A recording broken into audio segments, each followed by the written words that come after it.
War ನಡಿಬೇಕಾಗಿತ್ತು, ಪಾಕಿಸ್ತಾನವನ್ನು ಮುಗಿಸ್ಬೇಕಾಗಿತ್ತು, ಇದಕ್ಕಿಂತ ಒಳ್ಳೆಯ ಸನ್ನಿವೇಶ ಇರ್ತಿರಲಿಲ್ಲ, ನಾವೆಲ್ಲ ರೆಡಿ ಇದ್ವಿ ಅಂತ ಹೇಳ್ತಾರೆ. ಒಬ್ಬ ರೈತ ನಾನು ರೆಡಿ ಇದ್ದೀನಿ ಅಂತ ಅರ್ಥ ಏನು ಅಂದರೆ ಅವನೇನು ಬಂದೂಕ ಇಟ್ಕೊಂಡು ಕುಸ್ತಿ ಮಾಡೋಕ್ಕೋಗಲ್ಲ, ವಾರ್ ಮಾಡೋಕ್ಕೋಗಲ್ಲ. ಆದರೆ ಒಬ್ಬ ಸೈನಿಕನಿಗೆ ಇಲ್ಲಿಂದನೂ ಕೂಡ ಆತ ಸೆಲ್ಯೂಟ್ ಹೊಡಿತಾನೆ, ಆತನಿಗೆ ಏನು ಬೇಕೋ ಆತ ಕಳಿಸಬಲ್ಲ.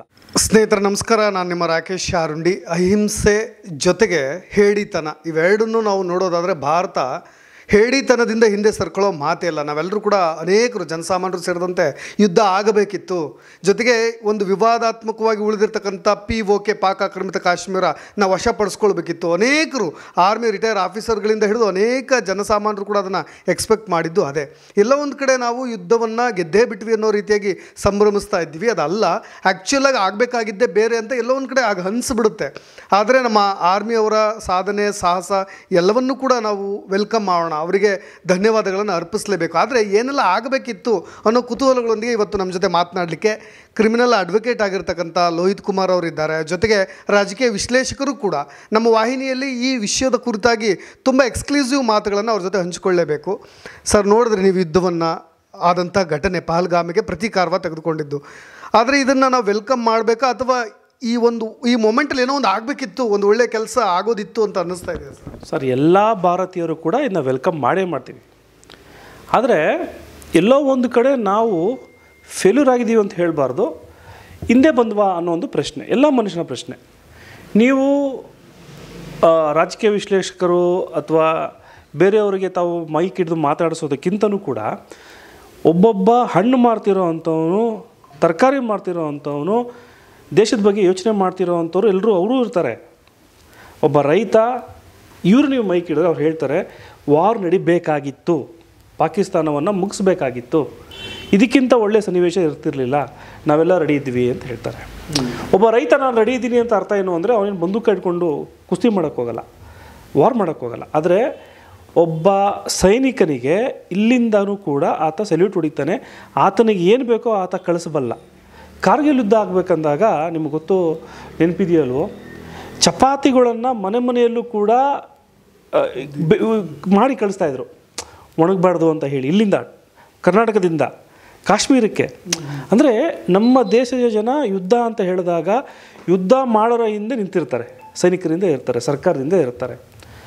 ಸೊ ಅಂಥ ಒಂದು ಸನ್ನಿವೇಶದಲ್ಲಿ ಯಾರೋ ಒಂದು 4 ಜನ ಬಂದು ಉಗ್ರಗಾಮಿಗಳು ನಮ್ಮ ದೇಶದಲ್ಲಿರುವಂಥ ಪ್ರಜೆಗಳಿಗೆ ಹಿಂದೂಗಳ ಮುಸ್ಲಿಮ್ಗಳು ಅಂತ ಕೇಳಿ ಅವರನ್ನು ಒಂದು ಹತ್ಯೆ ಮಾಡೋಗ್ತಾರಲ್ಲ, ಇದೇ ನಾವು ಅನ್ನಿಸ್ಕೊಳ್ಳೋಕ್ಕೆ ಆಗಲ್ಲ. ಬಲಿಷ್ಠವಾದ ಭಾರತ ಅಂತ ಕೇಳ್ತೀವಿ. ಕಾಶ್ಮೀರ ಅನ್ನೋವಂಥದ್ದು ಒಂದು ಸೆನ್ಸಿಟಿವ್ ಪ್ಲೇಸ್, ಅದು ಎಲ್ಲರೂ ಗೊತ್ತಿರುವಂಥದ್ದೇ. ಇವತ್ತು ಕೂಡ ಪಾಕ್ ಆಕ್ರಮಿತ ಕಾಶ್ಮೀರ ಅಂತಲೇ ಕರಿತೀವಿ. ಅಂಥ ಒಂದು ನಿಯರೆಸ್ಟ್ ಇರೋ ಜಾಗದಲ್ಲಿ ಯಾವುದೇ ರೀತಿಯಾದ ಒಂದು ಪೊಲೀಸ್ ಪ್ರೊಟೆಕ್ಷನ್ ಇಲ್ಲ, ಒಬ್ಬ ಆರ್ಮಿ ಇರಲಿಲ್ಲ ಅನ್ನೋದು ಇದೊಂದು ಸ್ವಲ್ಪ ನಾವೆಲ್ಲೋ ಲ್ಯಾಪ್ಸ್ ಆಫ್ ಒಂದು ಗೌರ್ನಮೆಂಟಿದ ಒಂದು ಅವರು ಲ್ಯಾಪ್ಸ್ ಆಗಿದ್ದಾರೆ ಅಂತ ಹೇಳ್ಬೋದು. ನೀವು ಹಾಗಾದರೆ ಅಷ್ಟು ಜಾಗದಲ್ಲಿ ನಿಮಗೆ ಆ ಜಾಗದಲ್ಲಿ ಬೇಡ ಅಂತ ಅನಿಸಿದ್ರೆ ಡೆಲ್ಲಿಯಲ್ಲಿ ಗಲ್ಲಿಯಲ್ಲೂ ಕೂಡ ಪೊಲೀಸ್ಗಳು ಯಾಕೆ? ಒಬ್ಬೊಬ್ಬ ಮಿನಿಸ್ಟ್ರ್ ಮನೆಗಳಲ್ಲೂ ಕೂಡ ಇಬ್ಬಿಬ್ಬರು ಪೊಲೀಸರು, 3 ಜನ ಪೊಲೀಸರು ಹಾಕ್ತೀರಿ, ಗನ್ ಹಿಡ್ಕೊಂಡು ನಿಂತಿರ್ತಾರಲ್ಲ ಅಲ್ವಾ? ನೀವು ನೋಡಿ ಡೆಲ್ಲಿ ಮನೆಗಳಲ್ಲಿ ಯಾವುದೋ ಒಂದು MP ಮನೆಗಳಿಂದ ಗನ್ ಹಿಡ್ಕೊಂಡು ಯಾರೋ ಒಬ್ಬ ಕೂತಿರ್ತಾನೆ. ಕಾಶ್ಮೀರಲ್ಲಿ ಪಂಜಾಬ್ನಲ್ಲಿ ಪೊಲೀಸರಿಗೂ ಕೂಡ ಮಿಷಿನ್ ಗನ್ನ ಕೊಟ್ಟಿರ್ತಾರೆ. ಆರ್ಮಿಗಳನ್ನ ಬೇಡ, ಅಟ್ಲೀಸ್ಟ್ ಪೊಲೀಸರನ್ನು ಕೂಡ ಟೂರಿಸ್ಟ್ ಪ್ಲೇಸಲ್ಲಿ ನಮ್ಮ ಊಟಿಯಲ್ಲಿ ಗಾರ್ಡ್ಗಳು ಹಾಕಿರ್ತಾರಲ್ಲ ಸರ್, ಒಂದು ಪಾರ್ಕಲ್ಲಿ ಯಾರೋ ಪೊಲೀಸುಗಳನ್ನ ಗಾರ್ಡ್ ಹಾಕಿರ್ತಾರಲ್ಲ, ಆ ರೀತಿಯಾದ ಗಾರ್ಡು ಕೂಡ ಅಲ್ಲಿರಲಿಲ್ಲ. ಯಾಕೆ? ಇದೊಂದು ಒಂದು ಯಕ್ಷ ಪ್ರಶ್ನೆ ಇದು. ಸೊ ಅಟ್ಲೀಸ್ಟ್ ಆ ಥರ ಇದ್ದಿದ್ರೆ ಯಾವುದೋ ಒಂದು 4-5 ಜೀವಗಳು ಉಳಿತಿದ್ವೇನೋ, ಅಥವಾ ಆ 4 ಜನ ಆಚೆಗಡೆ ಹೋಗಕ್ಕೆ ಬಿಡ್ತಿರ್ಲಿಲ್ವೇನೋ, ಈ ರೀತಿ ಎಲ್ಲವೂ ಬರ್ತವೆ. ಮತ್ತು ಪಾಕಿಸ್ತಾನವನ್ನು ಈ ಸಲ ನಮಗೆ ಅವ್ರು ಸಿಗಾಕೊಂಡಿದ್ರಲ್ಲ, ಈ ಥರ ಅವರು ಬಹುಶಃ ಮುಂದೆ ಸಿಗಾಕೊಳ್ಳಲ್ವೇನೋ, ಆ ರೀತಿ ನಮಗೆ ಸಿಗಾಕೊಂಡಿದ್ರು. ಈ ಟೈಮಲ್ಲಿ ಯಾಕೆ ನಾವು ಅವರನ್ನು ಮುಗಿಸ್ಲಿಲ್ಲ? ಹೌದು, ಭಾರತೀಯರು ತುಂಬ ಒಳ್ಳೆಯವರು, ಅಲ್ಲಿನ ಪ್ರಜೆಗಳು ಏನೂ ಆಗಬಾರ್ದು ಅಂತ ಹೇಳಿ ನಾವು ಸೀಸ್ ಫೈರ್ನ ಮಾಡಿದ್ವಿ, ಅಥವಾ ಬಾಂಬ್ಗಳನ್ನ ಹಾಕಲಿಲ್ಲ, ಅಥವಾ ನಾವು ಅವ್ರ ಥರ ಬಿಹೇವ್ ಮಾಡೋಕ್ಕಾಗಲ್ಲ ಅಂತ ಹೇಳಿ. ಇಸ್ರೇಲ್ ಮತ್ತು ಇರಾನ್ ಒಂದು ದೇಶದಲ್ಲಿ ನೀವು ಯುದ್ಧಗಳನ್ನ ನೋಡ್ಬೋದು. ಆ ಸೈನಿಕರು ಯಾರಿರ್ತಾರೋ ಆ ಸೈನಿಕರು ಆ ದೇಶಕ್ಕೆ ನುಗ್ತಾರೆ, ಪ್ರಜೆಗಳಿಗೆ ತೊಂದರೆ ಮಾಡಲ್ಲ. ಎಲ್ಲೆಲ್ಲಿ ಅವರ ಆರ್ಮಿಗಳಿರ್ತಾರೋ ಅಥವಾ ಟೆರರಿಸ್ಟ್ಗಳು ಅವ್ರನ್ನ ಹೊಡ್ಕೊಂಡು ಹೋಗಿ ಅದನ್ನ ಆಕ್ರಮವಾಗಿ ತೊಗೊತಾರೆ. ಆ ಕೆಪಾಸಿಟಿ ನಮಗಿರಲಿಲ್ವಾ ಅಂತ ಒಂದು ಪ್ರಶ್ನೆ.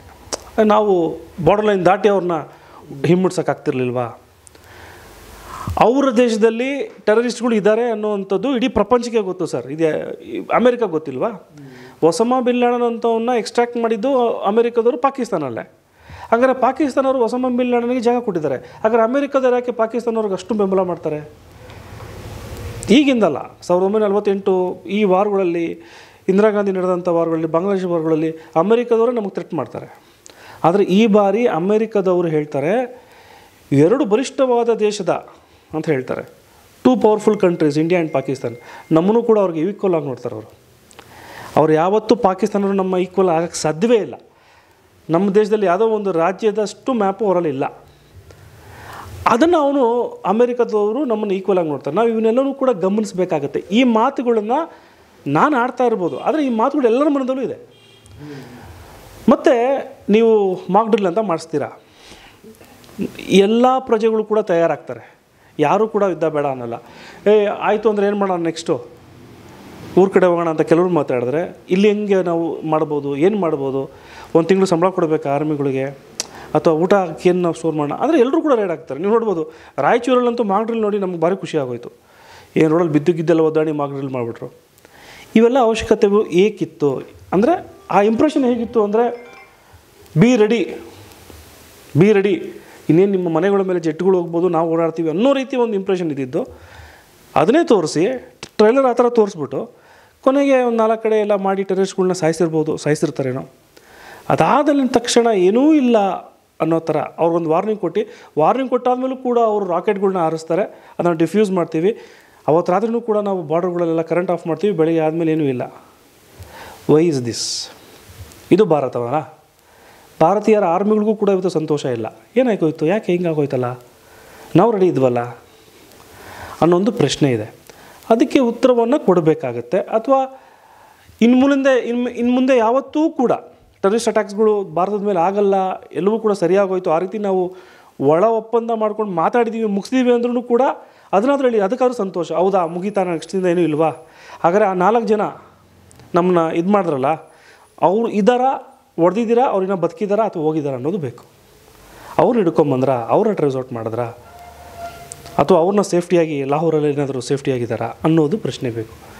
ಸೊ ಇವೆಲ್ಲವೂ ಕೂಡ ಆಲೋಚನೆಗಳು ಪಾಕಿಸ್ತಾನ ಮತ್ತು ಇಂಡಿಯಾ ಯುದ್ಧ ನಡೆದಾಗ ಜನರಲ್ಲಿ ಇತ್ತು ಸರ್. 3 ಗಂಟೆ 2 ಗಂಟೆವರೆಗೂ ಕೂಡ ಮೊಬೈಲ್ಗಳಲ್ಲಿ, ಯೂಟ್ಯೂಬಲ್ಲಿ, ಟಿ ವಿಗಳನ್ನ ವೀಕ್ಷಣೆ ಮಾಡಿದಂಥ ಪ್ರಜೆಗಳಿದ್ದಾರೆ ಸರ್. ಇವತ್ತು ಎಲ್ಲರೂ ಕೂಡ ರೆಡಿ ಇದ್ದರು. ನೀವು ನೋಡ್ಬೋದು, ಯಾವುದೋ ಒಂದು ಚಾನಲಲ್ಲಿ ನಮ್ಮ ಡಾಕ್ಟರ್ ದಿನೇಶ್ ಅವರು ಸರ್ಜರಿ ಮಾಡ್ತಾರಲ್ಲ, ಒಂದು ಪೋಸ್ಟ್ ಮಾರ್ಟಮ್ ಅವರು ಕಾಶ್ಮೀರಲ್ಲೇ ಇದ್ದಾರೆ. ಅವ್ರು ಹೇಳ್ತಾರೆ ನಮಗೇನು ಭಯ ಇಲ್ಲ ಅನ್ನೋರು.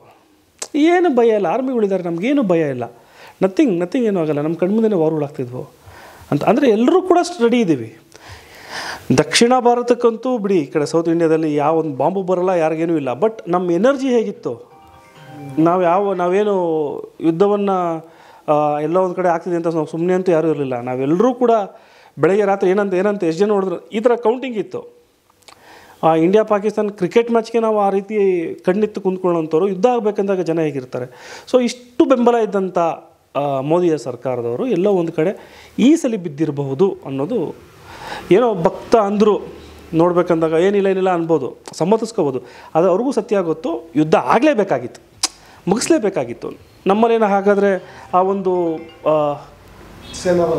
ಸೇನಾ ಬಲ ಇಲ್ವಾ, ಆರ್ಥಿಕವಾಗಿ ನಾವೇನಾದ್ರು ಕೆಳಗಡೆ ಇದ್ದೀವಾ, ಅಥವಾ ಆ ಒಂದು ದೇಶವನ್ನು ಹಿಮ್ಮೆಟ್ಟಿಸೋಷ್ಟು ಶಕ್ತಿ ನಮಗಿಲ್ವಾ?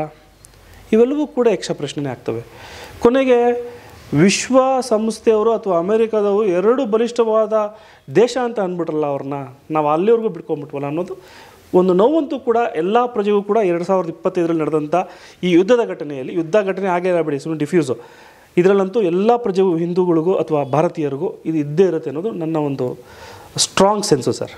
ಎಲ್ಲ ಒಂದು ಕಡೆ ನಾವು ಅವ್ರಿಗೆ ಎಚ್ಚರಿಕೆ ಪಾಠವಾಗಿ ಒಂದು 7 ವಾಯುನೆಲೆಗಳ ಮೇಲೆ ನಾವು ದಾಳಿ ಮಾಡಿದ್ವಿ ಅನ್ನೋ ರೀತಿಯಾಗಿ ಒಂದು ಕಡೆ. ಇನ್ನೊಂದು ಕಡೆ ಸಿಂಧೂ ನದಿಯ ಜಲ ಒಪ್ಪಂದವನ್ನು ಈಗಾಗಲೇ ಅಮಾನತು ಮಾಡಿದ್ವಿ. ಅಟಾರಿ ವಾಘಾ ಬಾರ್ಡರ್ನಲ್ಲಿ ಆ ಥರದ್ದು ಏನಿತ್ತಲ್ಲ ಅವನ್ನೆಲ್ಲವನ್ನು ಕೂಡ ಈಗ ಬಂದ್ ಮಾಡಿದ್ವಿ. ಇದ್ರ ಜೊತೆಗೆ ಈಗ ಒಂದು ಸಂಸತ್ನ ಒಂದು ಸಪ್ತ ನಿಯೋಗವನ್ನು ಕಳಿಸಿ ಈ ಒಂದು ಇಡೀ ಜಗತ್ತಿಗೆ ಈ ಒಂದು ಯುದ್ಧವನ್ನು ನಾವು ಗೆದ್ದಿರೋ ರೀತಿಯನ್ನು ಎಲ್ರಿಗೂ ಅರ್ಥ ಮಾಡಿಸ್ಬೇಕು, ಪಹಲ್ಗಾಮ್ ಘಟನೆಯ ಪ್ರತೀಕಾರವನ್ನು ಅರ್ಥ ಮಾಡಿಸ್ಬೇಕು ಅಂತ. ನನಗೆ ಇದು ಎಲ್ಲೋ ಒಂದು ಕಡೆ ಒಂದು ಅಸಮಾಧಾನ ಇದೆ. ನಾವು ಸಂಭ್ರಮಿಸೋ ಸಮಯವನ್ನಲ್ಲ, ಆ ಥರದ್ದು ಏನು ಘಟನೆಗಳು ಕೂಡ ಆಗಿಲ್ಲ. ಒಂದು POK ಅದು ಒಂದು ಈಗಲೂ ಕೂಡ ವಿವಾದಾತ್ಮಕವಾಗಿ ಅಲ್ಲೇ ಉಳ್ಕೊಂಡಿರೋದು. ಇದು ಸರಿಯಾದ ಸಮಯ, ಈ ಅಟೆನ್ಷನ್ನ ನಾವು ಗ್ರ್ಯಾಬ್ ಮಾಡಬೇಕಿತ್ತು ಅಂತ ಅನಿಸ್ತಾ ಇದೆ ಅಂತ ನನಗೆ ಅನಿಸ್ತಾ ಇದೆ ನಿಮ್ಮ ಮಾತುಗಳೆಲ್ಲ. ಸಂಭ್ರಮ ಅಂತೂ ಸರ್, ನಾವು ಯುದ್ಧ ಗೆದ್ದರೂ ಕೂಡ ಸಂಭ್ರಮ ಮಾಡುವಂಥ ವಿಷಯ ಅಲ್ಲ. ಯಾಕೆ ಅಂದರೆ ಆ ನಿರಪರಾಧಿಗಳು ಸಾಯ್ತಾರಲ್ಲ, ಗಂಡಂದರು ಅಥವಾ ತಂದೆಯರು ಅವ್ರು ಸಾಯ್ತಾರಲ್ಲ, ಆ 26 ಜನ ಸಾವನ್ನ ನೆನೆಸ್ಕೊಂಡ್ಬಿಟ್ರೆ ನಾವು ಯುದ್ಧ ಗೆದ್ದರೂ ಕೂಡ ನಾವು ಸಂಭ್ರಮಿಸೋಕ್ಕಾಗಿಲ್ಲ. ಅದು ಆ ದುರ್ಗಾ ಮಾತೆ ಏನು ಮಾಡ್ತಾಳೆ, ರಾಕ್ಷಸರ ಸಂಹಾರ ಮಾಡಿದ್ರು ಕೂಡ ಆಕೆ ಸಂಭ್ರಮ ಮಾಡಿಸಲ್ಲ, ಅದು ಸಂಹಾರ ಅಷ್ಟೇ. ಆ ಕೋಪದಲ್ಲೇ ತಿರ್ಗಾ ಸುಮ್ಮನೆ ಇರ್ತಾಳೆ. ಆ ರೀತಿ ನಮ್ಮ ಒಂದು ನಡವಳಿಕೆ ಆಗಿರುತ್ತದೆ. ಆದರೆ ನಾವು ನೋಡಿದ್ದಂಥದ್ದು ಏನಂದರೆ, ಭಾರತದಲ್ಲಿರುವಂಥ ಮಿಸೈಲ್ಗಳಾಗಿರ್ಬೋದು, ನಡೆದಿರುವಂಥ ಭಾರತ ಕಂಡುಹಿಡಿದು ಯಾವ ರಾಜಕೀಯ ಪಕ್ಷ ಕಂಡುಹಿಡಿದಿಲ್ಲ, ನೆನಪಿರಲಿ. ಇದು ನಮ್ಮನ್ನ ಸೈಂಟಿಸ್ಟ್ಗಳು, ಆರ್ಮಿಗಳ ಇಂಜಿನಿಯರ್ಸ್ಗಳು, ಆ ತಂಡ, ನಾವು ಯಾವುದೇ ಪಕ್ಷಕ್ಕೆ ಮಾತಾಡೋವಂಥದ್ದು ಬೇಡ. ಅವರ ಒಂದು ಬ್ರೇನನ್ನು, ಒಂದು ಮಿಸೈಲ್ಗಳನ್ನು ಆ ಖರ್ಚಲ್ಲಿ ಇಷ್ಟು ಚೆನ್ನಾಗಿ ಕಂಡುಹಿಡಿದಿದ್ದಾರೆ. ಅದರ ಒಂದು ಎಕ್ಸ್ಪೆರಿಮೆಂಟ್ ಆಯಿತು ಅನ್ನೋವಂಥದ್ದು ಬೇಕಾದ್ರೆ ನಾವು ಹೇಳ್ಬೋದು. ಅದರ ಒಂದು ಶಕ್ತಿ ಪ್ರದರ್ಶನಗಳು ಆಯಿತು ಅಂತ ಹೇಳ್ಬೋದು ನಾವು. ಹಾಗೆ ನಮ್ಮ ದೇಶದಲ್ಲಿ ಹೆಣ್ಣು ಮಕ್ಕಳು ಯಾವ ಲೆವೆಲಿಗೆ ಬೆಳೆದಿದ್ದಾರೆ, ನಮ್ಮ ದೇಶದಲ್ಲಿ ಹೆಣ್ಣು ಮಕ್ಕಳನ್ನ ನಾವು ಯಾವ ರೀತಿ ನೋಡ್ತೀವಿ ಅನ್ನೋವಂಥದ್ದನ್ನು ಕೂಡ ತೋರಿಸಿದ್ವಿ. ಯಾವ ರೀತಿ ಅಂದರೆ, 2 ಆರ್ಮಿ ಆಫೀಸರ್ಸ್ಗಳ್ನ ಇಲ್ಲಿನ ಕೂರಿಸಿ ಅವರಿಗೆ ಥ್ರೆಟರ್ ಕೊಡ್ತಿದ್ವಿ, ಮಾಹಿತಿಗಳನ್ನ ಕೊಡ್ತಿದ್ವಲ್ಲ, ಅದನ್ನು ಸಂಭ್ರಮಣ, ಅದು ಒಂಥರ ಸೆಲೆಬ್ರೇಟ್ ಮಾಡುವಂಥದ್ದು. ಇವೆಲ್ಲವೂ ಕೂಡ ತುಂಬ ಚೆನ್ನಾಗಿತ್ತು. ಆರ್ಮಿನೂ ಕೂಡ ಇಟ್ ವಾಸ್ ರೆಡಿ, ನೀವು ಬಿಟ್ಟರೆ ಸಾಕು ಸರ್ ಅನ್ನೋ ಥರ, ಒಂದು ಪರ್ಮಿಷನ್ ಕೊಟ್ಟರೆ ಸಾಕು ಅನ್ನೋ ಥರ. ಆದರೆ ಮೊದಲನಾಗಿ ಮಾಹಿತಿ ಬಂದಿದ್ದಂಥದ್ದು ಆರ್ಮಿಯವರಿಗೆ ಫ್ರೀ ಹ್ಯಾಂಡ್ ಬಿಟ್ಟಿದ್ದೀವಿ ಅನ್ನೋವಂಥದ್ದು ಇತ್ತು. ನಂತರವಾಗಿ ಎಲ್ಲೋ ಒಂದು ಕಡೆ ಡೈಲಿ ಮೀಟಿಂಗ್ಸ್ ನಡೆಯೋವಂಥದ್ದು. ಒಂದ್ಸಲಿ ಫ್ರೀ ಹ್ಯಾಂಡ್ ಕೊಟ್ಟಾಗ ಮೀಟಿಂಗ್ಸ್ಗಳು ಡೆಲ್ಲಿಯಲ್ಲಿ ನಡೀತಾ ಇರೋವಂಥದ್ದು ಆರ್ಮಿ ಕ್ವಾರ್ಟರ್ಸಲ್ಲ, ಮೋದಿಯವ್ರ ಮೇಲೆ ಆಗಿರ್ಬೋದು, ಇದಾಗಿರ್ಬೋದು. ಅದು ಮಾಹಿತಿಗಳನ್ನ ತೊಗೊಳೋಕ್ಕೋ ಅಥವಾ ಇನ್ಸ್ಟ್ರಕ್ಷನ್ಸ್ನ ಕೊಡೋಕ್ಕೋ ಅಥವಾ ಏನಾಗ್ತಿತ್ತು ಅಂತ. ಮತ್ತು ನಾವು ಇಲ್ಲಿ ನೆಗೋಷಿಯಬಲ್ ಮಾಡ್ತಿದ್ದೆವು. ಜಯಶಂಕರ್ ಅವರು ಅಮೇರಿಕಾ ಡಿಫೆನ್ಸ್ ಮಿನಿಸ್ಟ್ರುಗಳ ಹತ್ರ ಮಾತಾಡ್ತಿದ್ದು, ಅವ್ರಿಗೆ ಮಾಹಿತಿ ಕೊಡ್ತಿದ್ದು. ಅಂದರೆ ನಾವು ಬಹಳಷ್ಟು ಭಾರತೀಯರು ವಿಶ್ವ ಏನು ಸಂಸ್ಥೆ ಇದೆಯೋ ಅವ್ರಿಗೆ ಎಲ್ಲ ಗಮನವನ್ನು ತಂದು ನಾವು ಈ ರೀತಿ ಮಾಡ್ತಾಯಿದ್ದೀವಿ, ಈ ರೀತಿಯಿಂದ ಅವ್ರನ್ನ ಮೆಚ್ಚಿಸ್ತಾ ಇದ್ದೀವಿ ರೀತಿಯಲ್ಲಿ ನಡೀತಿತ್ತು ಹೊರತು ನಮ್ಮ ದೇಶಕ್ಕೇನೋ ಆಗಿದೆ, ನಮ್ಮ ಸ್ವಾಭಿಮಾನಕ್ಕೇನೋ ಆಗಿದೆ, ಇವ್ರು ಯಾರು, ಇವ್ರನ್ನ ಬಡ್ದಾಕೋಣ ಅನ್ನೋ ರೀತಿ ನಮಗೇನೂ ಆಗ್ತಿರಲಿಲ್ಲ. ಮತ್ತು ಒಳ ಜಗಳಗಳು ಕೂಡ ಮತ್ತೆ ಸ್ಟಾರ್ಟ್ ಆಗ್ತಿತ್ತು. ಏನು, ಯಾರೋ ಒಬ್ಬ ಹಿಂದೂ ಅಥವಾ ಮುಸ್ಲಿಮಲ್ಲಿ ಗಲಾಟೆ ಆಗ್ತಿತ್ತು, ನೀವು ಸಪೋರ್ಟ್ ಮಾಡ್ತೀರಾ ಮುಸ್ಲಿಮ್ಸು, ನೀವು ಹಿಂದೂ, ಈ ರೀತಿ ಸ್ಟಾರ್ಟ್ ಆಗ್ತಿತ್ತು. ಮತ್ತು ನಾನು ಹೇಳ್ತೀನಿ ನೋಡಿ, ಭಾರತೀಯರಂದರೂ ಭಾರತೀಯರೇ, ಅವರು ಹಿಂದೂ ಆಗಿರ್ಬೋದು, ಮುಸ್ಲಿಮ್ ಆಗಿರ್ಬೋದು, ಯಾರಾಗಿರ್ಬೋದು, ಅವರವರ ಕಾನ್ಷಿಯಸ್ಸಿಗೆ ಗೊತ್ತು ಯಾರು ಯಾರಕ್ಕೆ ಪರವಾಗಿದ್ದಾರೆ ಅಂತ. ಇವತ್ತು ಎಲ್ಲೋ ಒಂದು ಕಡೆ, ಎಲ್ಲರೂ ಅಲ್ಲ, ಇಲ್ಲಿರೋವಂಥ ಎಲ್ಲೋ ಒಂದು ಭಾರತದಲ್ಲಿರೋವಂಥ, ಕರ್ನಾಟಕದಲ್ಲಿ ಬಿಟ್ಬಿಡೋಣ, ಭಾರತದಲ್ಲಿರೋವಂಥ ಕೆಲವೊಬ್ಬ ಯಾರೋ ಒಬ್ಬ ಮುಸ್ಲಿಮ್ ಅವರು ಪಾಕಿಸ್ತಾನ ಇಷ್ಟಪಡ್ತಿರ್ಬೋದು, ಪ್ರೀತಿಸ್ತಾ ಇರ್ಬೋದು. ಪಾಕಿಸ್ತಾನ್ಗೆ ಹೋಗಿ ನೋಡಲಿ ಇಂಡಿಯನ್ ಮುಸ್ಲಿಮ್ಸ್ನ ಅವ್ರು ಹೇಗೆ ನೋಡ್ತಾರೆ ಅಂತ ಹೇಳಿ. ನಿಮ್ಗೆ ಇನ್ನೊಂದು ನೆನಪಿಸೋಕ್ಕೆ ಇಷ್ಟಪಡ್ತೀನಿ, ಆ ರೀತಿ ಮನಸ್ಥಿತಿ ಇರೋರಿಗೆ. ಮುಂಬೈ ಟೆರರ್ ಅಟ್ಯಾಕ್ ಆಗಿದಾಗ ಯಾವುದೇ ಮೊಹಮ್ಮದ್ ಅನ್ನೋ ಒಬ್ಬ ಟ್ಯಾಕ್ಸಿಲೇ ಫಸ್ಟು ಬಾಂಬ್ ಇಟ್ಟಿದ್ದು ಪಾಕಿಸ್ತಾನಿ ಟೆರರಿಸ್ಟ್ಗಳು. ಮೊಹಮ್ಮದ್ ಟ್ಯಾಕ್ಸಿಲೇ ಇಡ್ತಾರೆ ಫಸ್ಟು, ಮುಸ್ಲಿಮ್ ಅಂತ ಬಿಡಲ್ಲ. ಅವ್ರಿಗೆ ಇಂಡಿಯನ್ ಮುಸ್ಲಿಮ್ಸ್ ಅಂದರೆ ಇಂಡಿಯನ್ಸೇ ಅಷ್ಟೇ ಅವ್ರಿಗೆ. ಆದರೆ ಇಲ್ಲಿರೋರು ಏನಾದರೂ ಆ ರೀತಿಯಾಗಿ ಆ ಭ್ರಮೇಲಿದ್ದರೆ ಅದು ಖಂಡಿತವಾಗ್ಲೂ ತಪ್ಪು. ಇವತ್ತು ಕೂಡ ಪಾಕ್ ಆಕ್ರಮಿತ ಕಾಶ್ಮೀರ್ನಲ್ಲಿ ನಮ್ಮ ಆ ಪಾಕ್ ಆಕ್ರಮಿತ ಪ್ರಜೆಗಳು ನಮಗೆ ಭಾರತಕ್ಕೆ ಸೇರಿಸ್ಬಿಟ್ರಪ್ಪ ನಾವು ಚೆನ್ನಾಗಿರ್ತೀವಿ ಅಂತ. ಕಷ್ಟ ಇರೋರಿಗೆ ಗೊತ್ತು. ಇಲ್ಲಿರೋರಿಗೆ ನಾವು ಸುಖ ಕೊಟ್ಟಿದ್ದೀವಲ್ಲ, ಎಲ್ಲರೂ ಅಂತ ಹೇಳ್ತಿಲ್ಲ, ಮತ್ತೊಮ್ಮೆ ಹೇಳ್ತಾ ಇದ್ದೀನಿ, ಯಾರೋ ಮನಸ್ಸಿನಲ್ಲೇ ಅಥವಾ ಯಾರೋ ಆರೋಪಿನೇ ತೊಗೊಂಡು ಯಾರೋ ಜೈಕಾರ ಹಾಕಿದ್ರಲ್ಲ, ಬರೆದಿದ್ರಲ್ಲ ಅಂಥವ್ರಿಗೆ ಇಲ್ಲಿರೋ ಸುಖ ಅವ್ರಿಗೆ ಗೊತ್ತಿಲ್ಲ, ಆರಾಮಾಗಿದ್ದಾರೆ. ಅಲ್ಲಿ ಹೋದಾಗ ಗೊತ್ತಾಗುತ್ತೆ ಜೀವನ ಎಷ್ಟು ಚೆನ್ನಾಗಿದೆ ಭಾರತದಲ್ಲಿ ಅಂತ. ನೀವು ರಾತ್ರಿ 2 ಗಂಟೆ 3 ಗಂಟೆಗೂ ಕೂಡ ಓಡಾಡ್ಬೋದು, ಗಾಡಿ ಗುದ್ದರು ಜಗಳ ಆಡ್ಬೋದು, ಪೊಲೀಸರು ಬರ್ತಾರೆ, ಪಾಪ ಏನೋ ಒಂದು ಇದೆಲ್ಲ ಆಗುತ್ತೆ.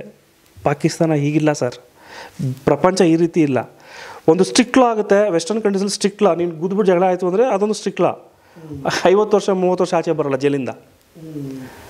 ಪಾಕಿಸ್ತಾನದಲ್ಲಿ ಹಾಗಾಗಲ್ಲ. ಅರಬಿಯನ್ ಕಂಟ್ರೀಸ್ಗಳಲ್ಲಿ ರೋಡಲ್ಲಿ ಏನಾಗ್ತಾರೆ, ಇಲ್ಲಿ ಹಂಗಲ್ಲ, ನೀನು ಹೆಂಗೆ ಬೇಕಾದ್ರೂ ಇರ್ಬೋದು, ಶರ್ಟ್ ಹಾಕೊಂಡಾದ್ರೂ ಓಡಾಡು, ಶರ್ಟ್ ಇಲ್ದ್ರಂಗಾದ್ರೂ ಓಡಾಡು. ಇದಕ್ಕಿಂತ, ಈ ದೇಶಕ್ಕಿಂತ ದೇಶ ಬೇರೆ ಈ ಪ್ರಪಂಚದಲ್ಲೂ ಇಲ್ಲ. ಅಂಥ ದೇಶವನ್ನು ಪ್ರೀತಿಸುವಂಥ ಕೆಲಸ ಮಾಡಬೇಕಾಗತ್ತೆ. ಅದು ಬಿಟ್ಟು ಏನೋ ಕಾಮೆಂಟ್ ಕೊಡೋವಂಥದ್ದು, ಇಲ್ಲಿ ಇತ್ಕೊಂಡು ಅದೇನೋ ಅದು ಹೇಳಿದ್ರೆ ಮನೆ ಹೆಂಡ್ರು ಬಿಟ್ಬಿಟ್ಟು ಬೇರೆ ಹೆಂಡ್ರನ್ನೇನೋ ಅಥವಾ ಹಂಗೇನೋ ಮಾತಾಡ್ತಾರಲ್ಲ, ಆ ರೀತಿಯ ಮನೆ ಮಕ್ಕಳನ್ನ ಬಿಟ್ಟು ಬೇರೆ ಮಕ್ಕಳನ್ನ ಪ್ರೀತಿಸುವಂಥ ಕೆಲವರು ಇರ್ತಾರೆ. ಅವ್ರ ಮಕ್ಳುಗಳು ಎಷ್ಟೇ ಏನೇ ಮಾಡಿದ್ರು ಕೂಡ ಅವ್ರಿಗೆ ಬೇರೆ ಮನೆ ಮಕ್ಕಳೇ ಇಷ್ಟ. ಅಂಥವ್ರು ನಾವೇನೂ ಮಾಡೋಕ್ಕಾಗಲ್ಲ, ಅಂಥವ್ರು ಎಲ್ಲೂ ಹೋಗೋಕ್ಕಾಗಲ್ಲ, ಇಲ್ಲೇ ಸಿಗಾಕೊಂತಾರೆ, ಇಲ್ಲೇ ಹೊಡೆದಾಕ್ತೀವಿ, ಏನೂ ತೊಂದರೆ ಇಲ್ಲ. ಆದರೂ ಅವ್ರಿಗೂ ಕೂಡ ನಾವು ಮತ ಹಕ್ಕು ಕೊಟ್ಟಿದ್ದೀವಿ. ಅವ್ರನ್ನ ಗುರುತಿಸ್ಬಿಟ್ಟು ಅದೊಂದು ಕಿತ್ಕೊಬೇಕಾಗತ್ತೆ, ಇಲ್ಲಾಂದರೆ ದೇಶ ಒಂಚೂರು ಎಲ್ಲೋ ಒಂದು ಕಡೆ ಬಿದ್ದೋಗುತ್ತೆ ಅನ್ನೋದಕ್ಕೆ ನಾನು ಇಷ್ಟಪಡ್ತೀನಿ ಸರ್. Thank you. ಸ್ನೇಹಿತರೆ, ನೋಡಿದ್ರಲ್ವಾ ಪಾಕಿಸ್ತಾನದ ನರಿ ಬುದ್ಧಿ. ಈಗಾಗಲೇ IMFನಿಂದ $1 ಬಿಲಿಯನ್ ಹಣವನ್ನು ಪಡ್ಕೊಂಡಿರೋದು, ಮತ್ತು ಅದೇ ರೀತಿಯಾದಂಥ ಕುಕೃತ್ಯಗಳನ್ನು ಮಾಡಲಿಕ್ಕೆ ಮುಂದಾದರೆ ಮತ್ತು ಇದೇ ರೀತಿಯಾಗಿ ಅದನ್ನು ನಾವು ನೋಡ್ಕೊಳ್ತಾ ಕೂರೋದಲ್ಲ. ಯುದ್ಧ ಆಗಿಬಿಡ್ಬೇಕಿತ್ತು, ಪಾಕ್ ಆಕ್ರಮಿತ ಕಾಶ್ಮೀರವನ್ನು ಪಡ್ಕೊಳ್ಬೇಕಿತ್ತು, ಅವ್ರನ್ನ ಭಾಳಷ್ಟು ಜರ್ಜರಿತರನ್ನಾಗಿ ಮಾಡಲಿಕ್ಕೆ ಇದೊಂದು ಸುಸಮಯ ಅಂತ ಲೋಹಿತ್ ಕುಮಾರ್ ಅವರು ಹೇಳಿದ್ದು. ಅವ್ರ ಮಾತಿನಲ್ಲೂ ಕೂಡ ಎಲ್ಲೋ ಒಂದು ಕಡೆ ಅದೇ ರೀತಿಯಾದಂಥ ಅರ್ಥ ಸುಸ್ಪಷ್ಟವಾಗಿದೆ. ಆ ಥರದೊಂದು ಯುದ್ಧ ನಡೆದೇ ಬಿಡಬೇಕಿತ್ತು ಅಂತ. ಎಲ್ಲರೂ ಕೂಡ ಅಪಹಪಿ ಇದೆಯಲ್ಲ, ಯುದ್ಧೋತ್ಸಾಹ ಅಂದರೆ ನಮ್ಮ ಸೈನಿಕರ ಒಂದು ಮರಣ ಅಥವಾ ಹತ್ಯೆ ಅಂತ ಅಲ್ಲ, ಅದು ಗೆಲುವಿನ ಸಂಭ್ರಮವೇ ಬೇರೆ ಆಗ್ತಿತ್ತು, ಅದರ ಲಾಭವೂ ಕೂಡ ಇನ್ನೊಂದು ರೀತಿಯ ಒಳ್ಳೆಯದಾಗ್ತಿತ್ತು ಅನ್ನೋದು ಅವರ ಮಾತು ಅಂತ ಹೇಳ್ತಾ ಇನ್ನಷ್ಟು ಅಪ್ಡೇಟ್ಸ್ಗಳೊಂದಿಗೆ ಮತ್ತೆ ಬರ್ತೀನಿ. ನಾನು ರಾಕೇಶ್ ಆರುಡಿ, ಧನ್ಯವಾದ.